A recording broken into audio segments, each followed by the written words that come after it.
In reality, 3 players were up against a dragon. When the dragon used its skill called the Wide Area Breath Flame Emperor Slalog, the players thought it was the end. However, they were surprised by what they had just seen. A man blocked the dragon's attack, and a goblin accompanying him gave potions to the 3 players. Confused, they asked who that man was. Without answering, the man rushed toward the dragon.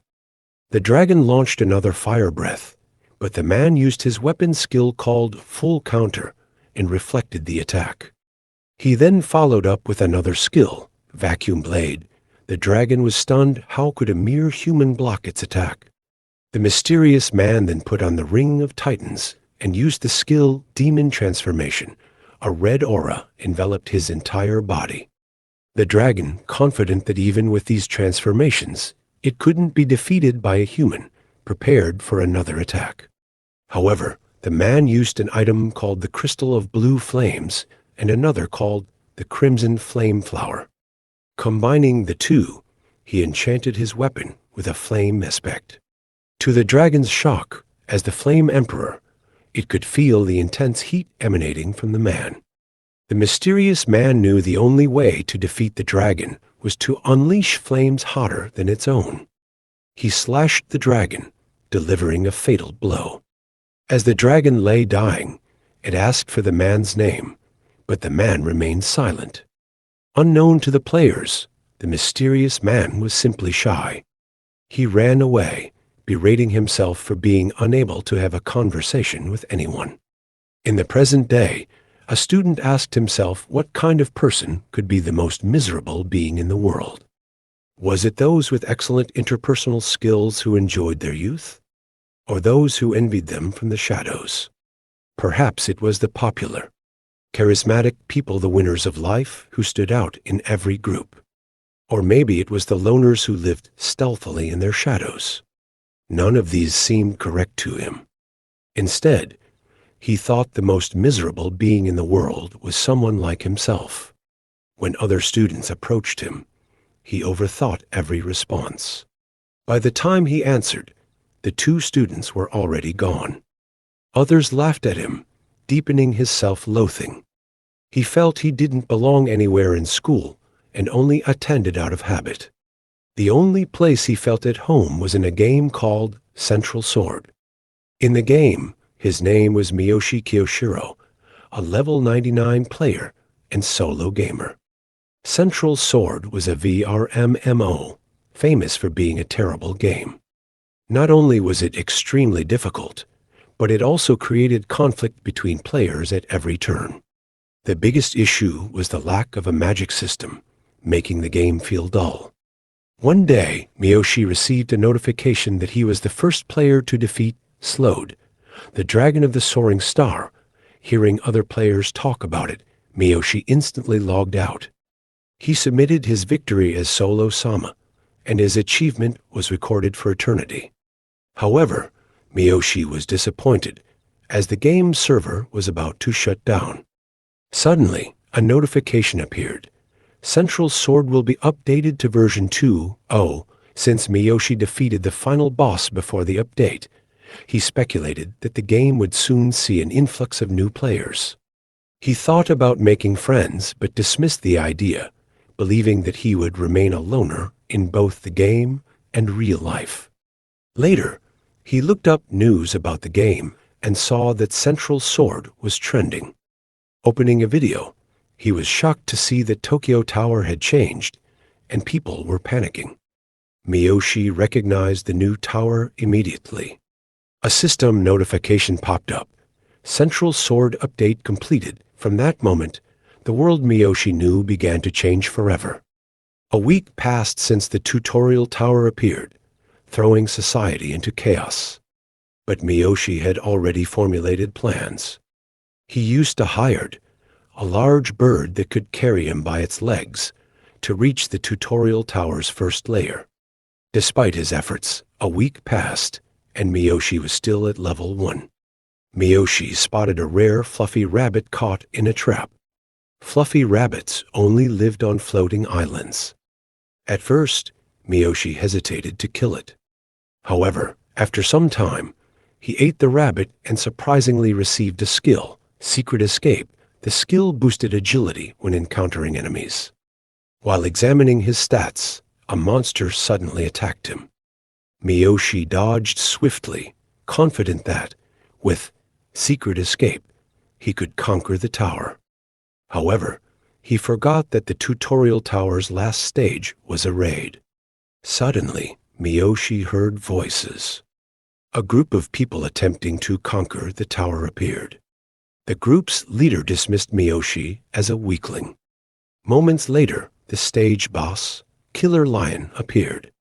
Confident in his abilities, the group leader charged at the boss, but chaos ensued when a panicked member rushed toward it. The leader stopped his teammate, but the distraction allowed the boss to attack a woman in the group. Miyoshi quickly stepped in, slashing the boss from behind. However, the boss activated its skill, boosting its stats. The group felt the immense pressure of the enhanced monster. The leader attempted another attack, but was easily swatted aside. When all hope seemed lost, Miyoshi stepped forward and declared, "All is according to my plan."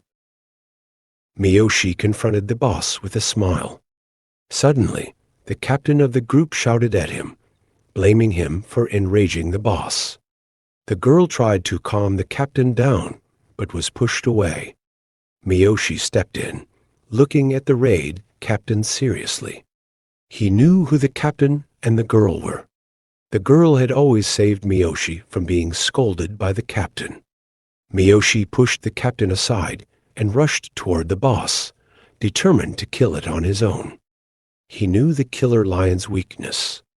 Enraging the boss had been intentional. While the boss monster's speed increased in its enraged state, its defense weakened. Miyoshi used this to his advantage. Using the skill Secret Escape, he swiftly slashed the boss. The girl was impressed, and Miyoshi smiled, thinking to himself that this world was now the real central sword. The boss then attacked Miyoshi, but the girl noticed that he was still smiling even when facing the monster. Miyoshi dodged the attack and countered with a slash to the monster's face, following it up with a barrage of strikes that ultimately defeated it. For defeating the boss in its enraged state, Miyoshi and the others received a roulette reward. Using a Sakurabbit's gem, which blesses the user with good luck, Miyoshi and his team had their luck boosted. Miyoshi received an S-rank weapon, the twin sword of Gordius. Suddenly, the captain demanded the girl's reward, but she refused to give it to him. Enraged, the captain attacked her, but Miyoshi intervened, telling him to stop. The captain, angry at Miyoshi, declared that he disliked him. As a loner, Miyoshi struggled to respond with words, but when he saw the girl crying, he challenged the captain to a fight. The captain tried to surprise him with a sudden attack, but Miyoshi blocked it. When the captain attempted to slash him with a sword, Miyoshi countered, breaking the weapon. The captain grabbed another weapon from a teammate, but before he could strike, Miyoshi knocked him out. The girl thanked and apologized to Miyoshi, admitting she should have been the one to protect her team. Miyoshi gave her a sword before turning his attention to his next target, the Goblin's Nest. Panic spread as goblins invaded Tokyo Tower. As Miyoshi rode his bike toward the tower, people tried to stop him, but he was too fast. Before entering, he dropped an item to relieve poison for the people outside. Inside the dungeon, Miyoshi felt the heavy, humid air and the faint smell of blood. While others might be scared, he felt calm. Wondering deeper, he wondered if he could truly defeat the monsters. There are many worlds in the central sword, he thought. Gates allow players to travel freely between them. In each world, players defeat area bosses, but one monster rules them all, the final boss, Founder Elgidius. Defeating him grants the glory of being the world's savior and its dominator. That's the ultimate goal of Central Sword. Miyoshi encouraged himself to move forward, knowing he needed to become stronger. Using his high-ranked weapons and game knowledge, Miyoshi anticipated a goblin ambush and quickly eliminated them. He retrieved a goblin flute which summons goblins to its user, and began hunting them relentlessly. In another part of the dungeon, 3 people were imprisoned by goblins and their king. When goblins threw bombs at Miyoshi, he dodged them all and quickly dispatched his enemies. As a reward for his efforts, he gained the skill secret to martial arts. With this new power, he massacred more goblins, leveling up multiple times. Miyoshi eventually reached the Goblin King's base. The prisoners watched in awe as Miyoshi evaded the king's attack. One woman among them, a former Central Sword player, recognized Miyoshi's strategies, including how he enraged the Goblin King by slaughtering its followers. The king, now in a frenzied state, faced off against Miyoshi. With its stats boosted by 40% for 5 minutes, the Goblin King launched a powerful attack. Miyoshi dodged, got behind it, and used the combined skills Goblin Hunt and Vacuum Blade, killing the king. Defeating the Goblin King in its frenzied state granted Miyoshi an artifact, the Crown of the Goblins, and an achievement declaring him the new Goblin King. The goblins began to revere him. The female prisoner, who had often lost to Miyoshi in the game, also received a reward, the Ring of the Goblin Queen. 39 hours and 40 minutes remained before the tutorial ended. Miyoshi's room was soon filled with goblins. He went to school, but classes were suspended as the world descended into chaos. 30 days after the tutorial tower appeared, the tutorial ended, and gates across the world opened, signaling the real beginning of Central Sword. As giant monsters attacked, people panicked. Miyoshi summoned his goblins, declaring his intent to conquer the chaos. The giants' destructive power struck fear into the players. One player, Kamikatsu Tsurugi, tried to rally others, reassuring them that Miyoshi was with them. Miyoshi used his goblins to restrict the giants' movements, climbed onto their shoulders, and defeated them with precision, impressing the other players. Kamikatsu approached Miyoshi excitedly, asking him to teach her and join her party, but Miyoshi left a doll and disappeared. While wandering, Miyoshi uncovered a hidden area by slashing the ground. Inside, he found a sword eternally burning with dragon flames, a punishment for the giant king mountain. As Miyoshi examined it, he was ambushed and knocked out by 2 thieves.